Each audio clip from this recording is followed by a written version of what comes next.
Bible देह संस्कार के बारे में क्या कहती है? मतलब कि किसी व्यक्ति की मौत के बाद उसके शरीर को जलाने की क्रिया, इसको इंग्लिश में क्रीमेशन कहते हैं। मसीहों को बाइबल में पुनरुत्थान का वायदा किया गया है। तो क्या होगा अगर उसकी देह संस्कार क्रीमेशन हो जाए या किसी मसीह व्यक्ति का कोई देह संस्कार कर दे, क्या उसके बाद भी उस विश्वासी का पुनरुत्थान होगा? यह एक बहुत ही नेचुरल सवाल है।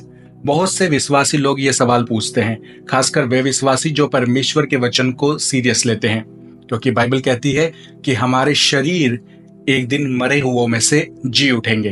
तो अगर किसी का शरीर जला दिया गया है तो फिर परमेश्वर उसे कैसे पुनर्जीवित करेगा? क्या देह संस्कार करना परमेश्वर का अपमान है? क्या यह गलत है या फिर हम किसी ट्रेडिशन को बाइबल से ऊपर मान रहे हैं? जानेंगे आज की इस वीडियो में। अगर आप WTL पर पहली बार आए हैं तो मेरी आपसे रिक्वेस्ट है कि आप जल्दी से WTL को सब्सक्राइब कर लें और साथ में बेल आइकन भी प्रेस कर दें ताकि आपको हमारी आने वाली नेक्स्ट वीडियो का नोटिफिकेशन सबसे पहले मिल सके।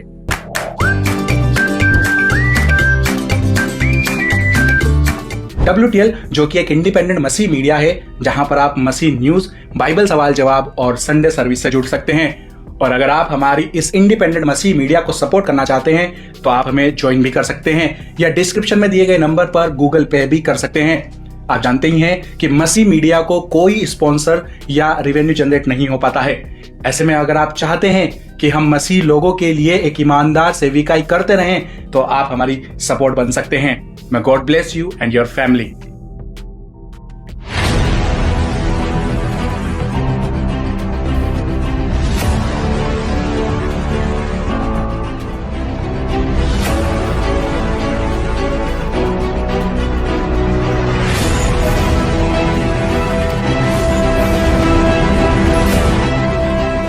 आज इस सवाल का मीनिंग इसलिए भी इम्पोर्टेंट है क्योंकि आपको शायद ये जानकर हैरानी हो सकती है, लेकिन आज दुनिया भर में इंक्लूडिंग इंडिया क्रिश्चियंस मरने के बाद बॉडी को दफनाने की बजाय देह संस्कार कर रहे हैं, जला रहे हैं।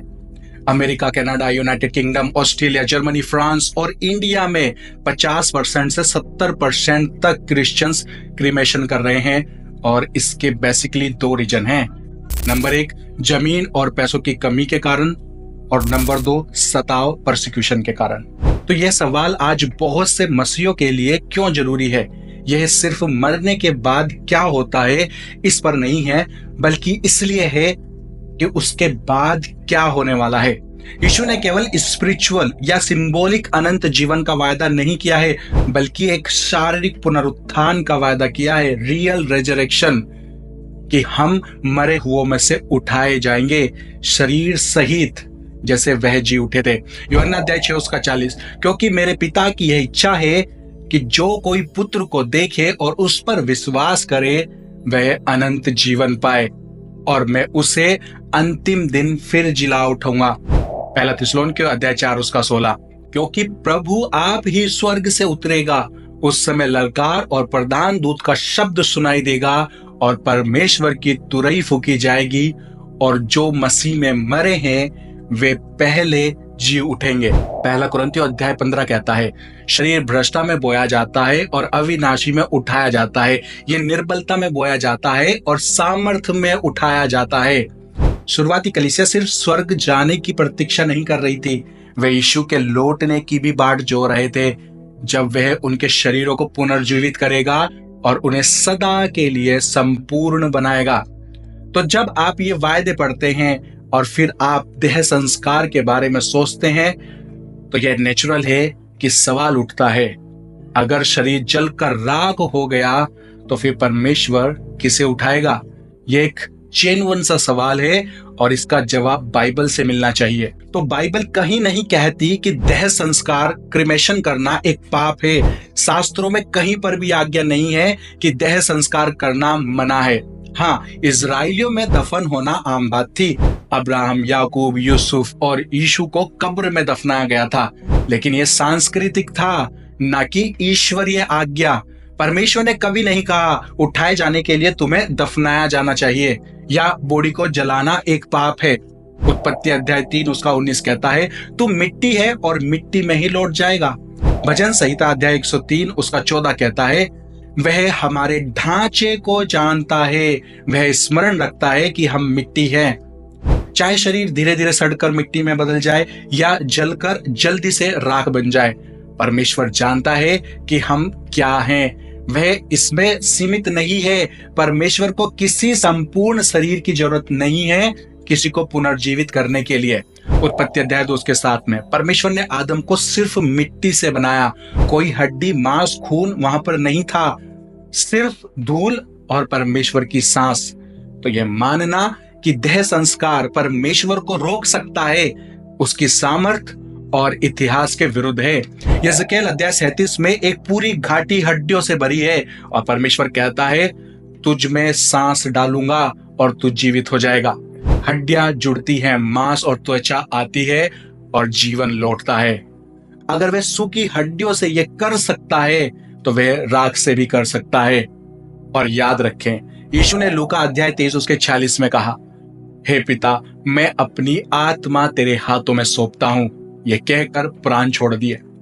सबसे जरूरी बात यह है कि आपकी आत्मा किसके पास जाती है, ना कि मृत्यु के समय आपका शरीर किस रूप में है। जिस परमेश्वर ने आपको पहली बार रचा, वह आपको दोबारा उठाने के लिए भी पूरी तरह से सक्षम है, सामर्थी है।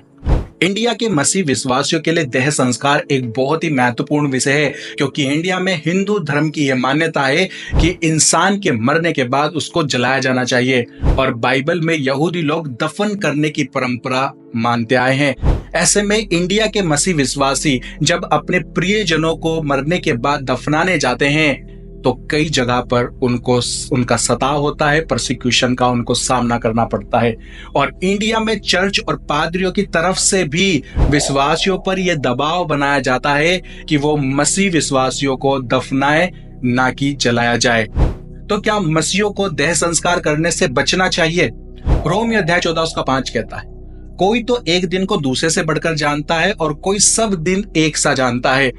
हर एक अपने ही मन में निश्चय कर ले। यह अंतर आत्मा का विषय है, पर उद्धार का नहीं। अगर कोई दफन को इसलिए चुनता है क्योंकि वह परमेश्वर का आदर करना चाहता है, तो एक बहुत ही सुंदर बात है, वो ऐसा जरूर से कर सकता है। लेकिन अगर कोई देह संस्कार चुनता है और अपनी पुनरुत्थान की आशा परमेश्वर यीशु मसीह पर रखता है, तो उसमें भी उसको स्वतंत्रता है। लेकिन इंडिया में जब आप एक मसीह व्यक्ति का देह संस्कार करने उसको शमशान में लेकर जाते हैं, तो वहां पर एक पंडित जी होते हैं और वो अंतिम संस्कार के मंत्र और क्रिया विधि करते हैं, जो कि बिब्लिकल नहीं है। तो हाँ, शमशान में जाकर देह संस्कार करना मसीह व्यक्ति के लिए उचित नहीं है, पर किसी हॉस्पिटल के क्रीमेशन सेंटर में या किसी खास परिस्थिति में या परसिक्यूशन सताव के कारण या किसी दबाव में ऐसा कुछ हो जाता है, तो इसके लिए चिंता करने की जरूरत नहीं है। रोमियो अध्याय 14 उसका 23 कहता है, जो कुछ विश्वास से नहीं वो पाप है। तो उद्देश्य किसी खास नियम को बनाना नहीं है, बल्कि विश्वास और शांति के साथ जीना है, एक साफ अंतर आत्मा के साथ। अगर आपके किसी प्रियजन का देह संस्कार किसी दबाव या सताव में हो गया है और वे यीशु को जानते थे, तो आपको डरने की जरूरत नहीं है। परमेश्वर को उन्हें पुनर्जीवित करने में कोई कठिनाई नहीं होगी। उसके पास पहले से ही उसका ढांचा, उसका खाका मौजूद है। सवाल ये नहीं है कि क्या परमेश्वर किसी देह संस्कार किए हुए व्यक्ति को उठा सकता है या नहीं। सवाल यह है कि क्या आप मसीह में हैं या नहीं। यूहन्ना अध्याय 11 उसका 25 में यीशु ने कहा, पुनरुत्थान और जीवन मैं ही हूं। जो कोई मुझ पर विश्वास करता है और यदि वह मर भी जाए तो भी जिएगा। अगर आप यीशु के हैं तो समय, मृत्यु, मिट्टी, राख, खाक कुछ भी आपको उसकी सामर्थ्य से अलग नहीं कर सकता। उम्मीद है इस वीडियो से आपके विश्वास में उन्नति होगी।